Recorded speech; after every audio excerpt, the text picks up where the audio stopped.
Tuhan bersamamu.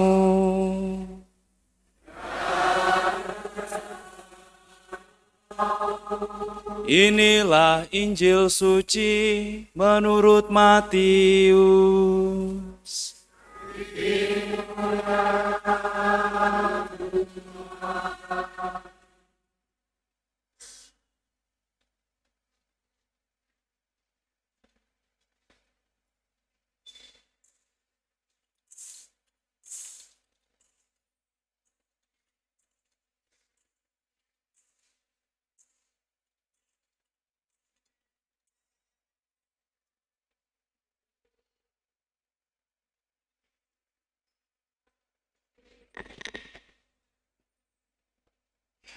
Dalam khotbah di bukit, Yesus bersabda kepada murid-muridnya, "Ingatlah, jangan kamu melakukan kewajiban agamamu di hadapan orang supaya dilihat mereka. Karena jika demikian, kamu tidak beroleh upah dari Bapamu yang di surga. Jadi, apabila engkau memberi sedekah, janganlah engkau menggembar-gemborkan hal itu seperti yang dilakukan orang munafik di rumah-rumah ibadat dan di lorong-lorong supaya dipuji orang. Sesungguhnya aku berkata kepadamu, mereka sudah mendapat upahnya. Tetapi jika engkau memberi sedekah, janganlah diketahui tangan kirimu apa yang dilakukan tangan kananmu. Hendaklah sedekahmu itu diberikan dengan tersembunyi, maka Bapamu yang melihat yang tersembunyi akan membalasnya kepadamu. Apabila kamu berdoa, janganlah berdoa seperti orang munafik.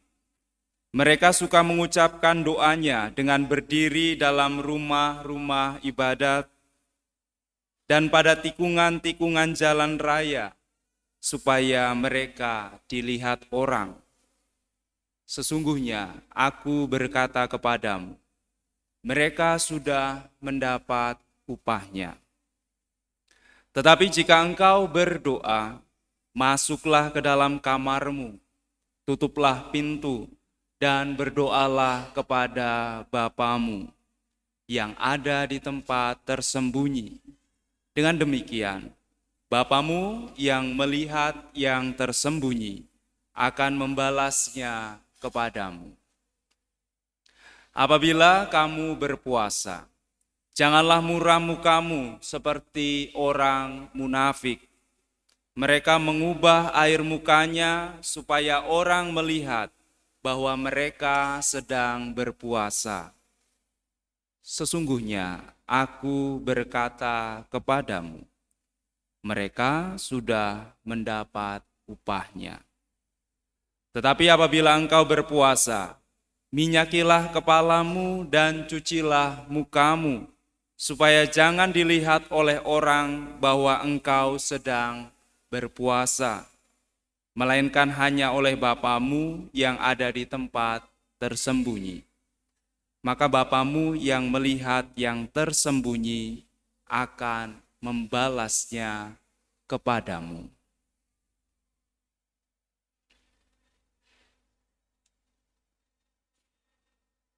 Demikianlah sabda Tuhan.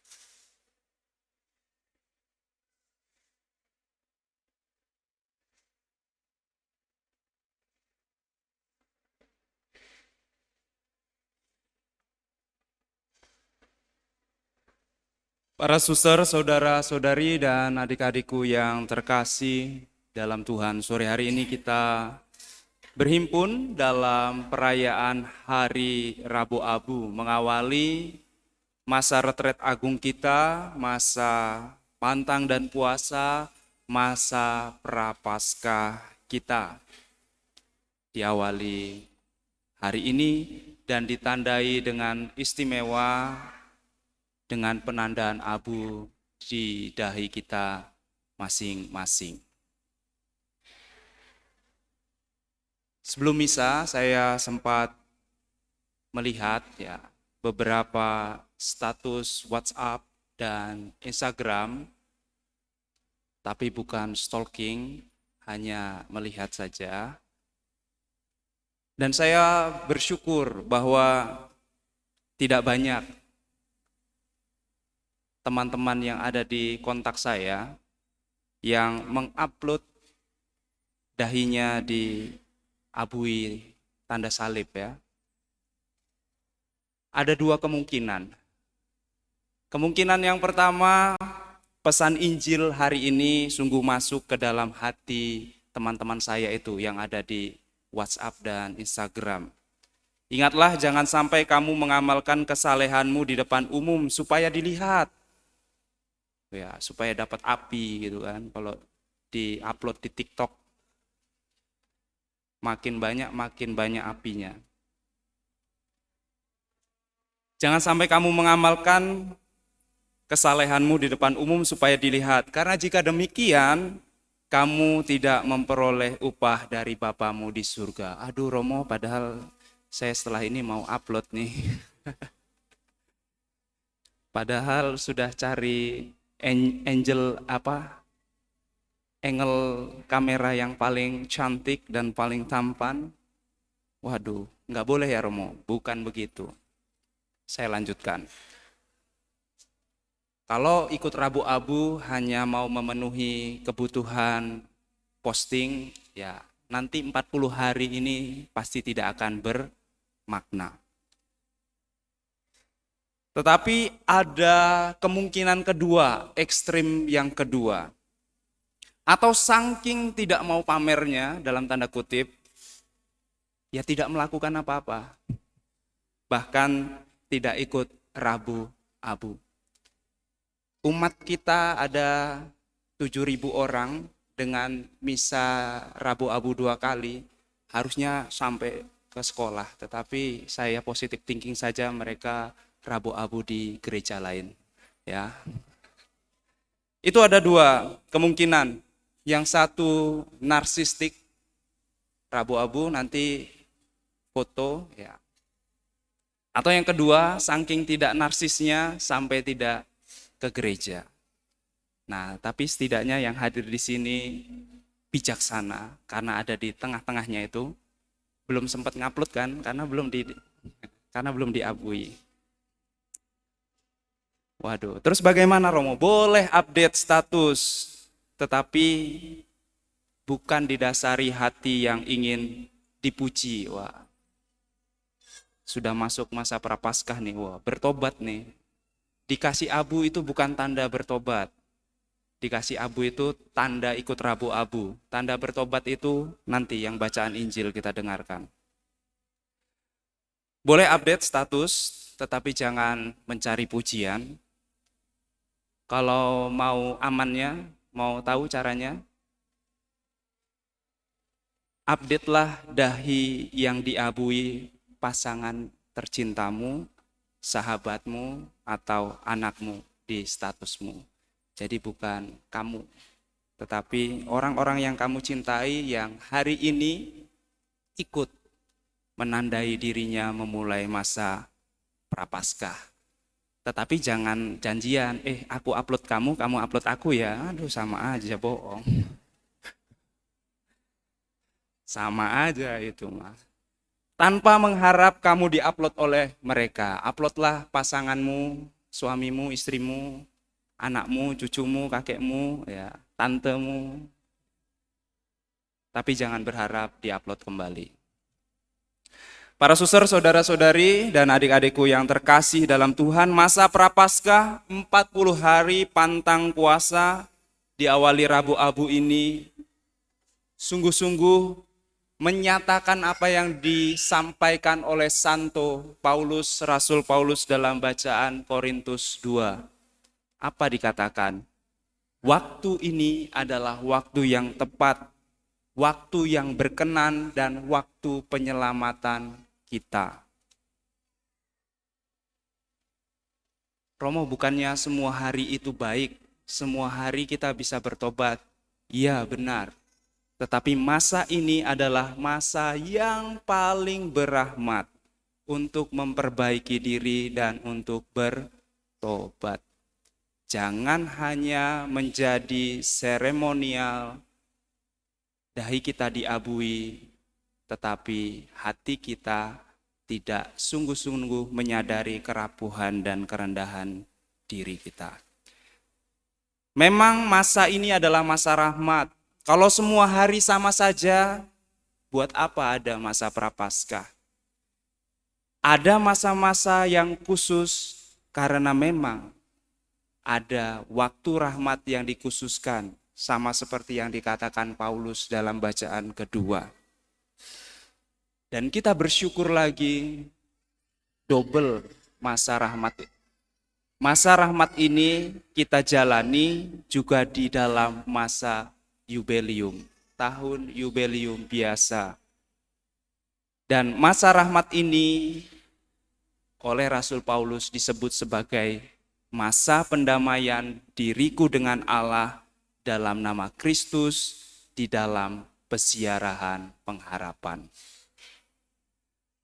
Para suster, saudara-saudari, dan adik-adikku yang terkasih, karena masa rahmat ini adalah masa pendamaian dengan Allah dalam nama Kristus, maka kita harus ikut cara Kristus, ikut aturan mainnya, bukan sesuka hati kita.